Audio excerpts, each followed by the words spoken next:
नमस्कार। आज एक बहुत काम की बात मैं आपसे करने वाला हूं। हिंदी में करूंगा, सभी बेहतर ढंग से समझें। और वैसे भी कहते हैं काम की बात हो तो अपनी भाषा में ही होनी चाहिए। इंडिया बदल रहा है, भारत का मिडिल क्लास बदल रहा है। भारत का मिडिल क्लास यंग जनरेशन समझ रही है, अगर तरक्की करनी है तो तरीकों को बदलना पड़ेगा। मैं कई सालों से अपनी क्लासेस में यह बात कहता हुआ आया हूं, अलग अलग फोरम पर भी मैंने कहा है। आप जब देखते हैं कि आपके देश की जीडीपी 7% से ग्रो कर रही है, 4% का इन्फ्लेशन लगा लीजिए, तो इकोनॉमिक्स के हिसाब से टोटल ग्रोथ 11% की है।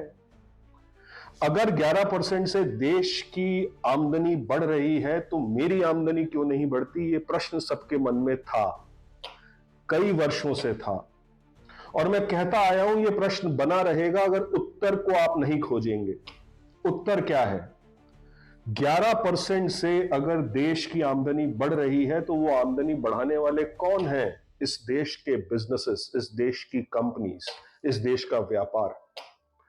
तो अगर आपको 11% से ही अपनी आमदनी को भी बढ़ाना है तो एक ही रास्ता बचता है कि आप भी व्यापार करिए।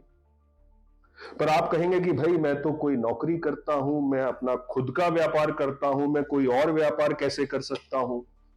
यहीं पर चेंज है, और चेंज यही है कि आप व्यापार करिए मत, बट व्यापार के भागीदार बन जाइए।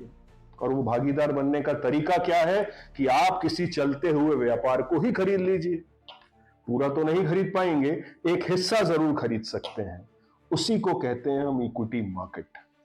और यही स्पिरिट से जब आप किसी कंपनी के शेयर्स को खरीदते हैं तो आप पैसा बनाते हैं।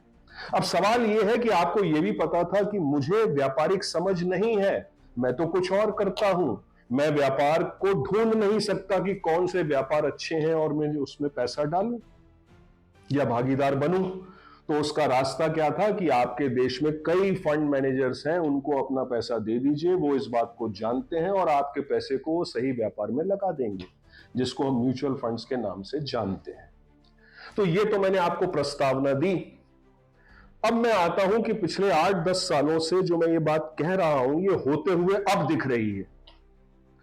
हमारे भारतीय स्टॉक मार्केट की, हमारे भारतीय शेयर बाजार की, अगर आप ओनरशिप की बात करें, यानी सारी कंपनीज को ओन कौन करता है, कौन उसका मालिक है, तो आपको जानकर आश्चर्य होगा कि कुछ सालों पहले तक उसमें ओनरशिप प्रमोटर्स की, यानी जो उस बिजनेस को करने वाले लोग हैं, उनकी 60% थी।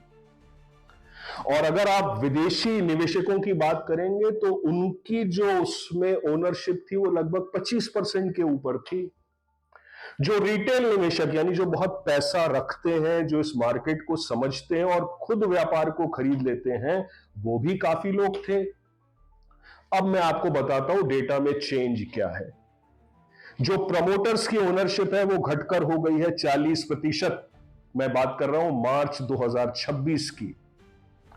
जो फॉरेन इंस्टीट्यूशनल इन्वेस्टर यानी विदेशी निवेशक है, उनकी ऑल टाइम लो पिछले 14 वर्षों में, जो कि अब सिर्फ 16% रह गई है।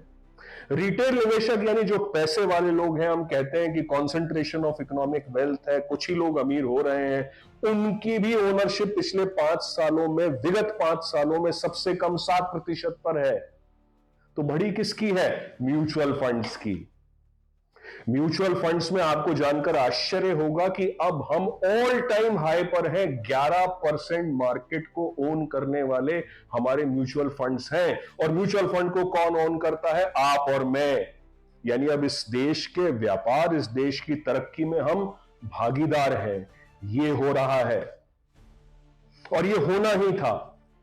आप अगर ऐसा नहीं कर रहे हैं तो इसके रास्ते पर आप सोचिए कि अगर इस देश की आमदनी बढ़ने में अगर आपको भाग लेना है तो आपको भी व्यापार करना पड़ेगा या व्यापार में भागीदार बनना पड़ेगा। व्यापार में भागीदार बनना आसान है, खुद मत करिए, किसी फंड मैनेजर को दे दीजिए, वो ये बात जानता है। और मैं आपसे आज कहता हूं कि आने वाले समय में आप देखेंगे कि ये एफआईआई का जो निवेश है वो कम होता रहेगा, लेकिन म्यूचुअल फंड्स का निवेश बढ़ता रहेगा। जो आज 11% है वो और बढ़ेगा। थोड़ा थोड़ा बिजनेस में लगाते रहिए, कमाते रहिए और अपनी नौकरी और अपना पुराना व्यापार भी करते रहिए। ऐसे ही आप पैसे वाले बनेंगे। पर याद रखिएगा, किसी भी व्यापार या निवेश में जोखिम भी हो सकता है। तो सेबी रजिस्टर्ड जो क्वालिफाइड वित्तीय सलाहकार होते हैं, उनसे बात करके समझकर ही निवेश करिएगा। धन्यवाद।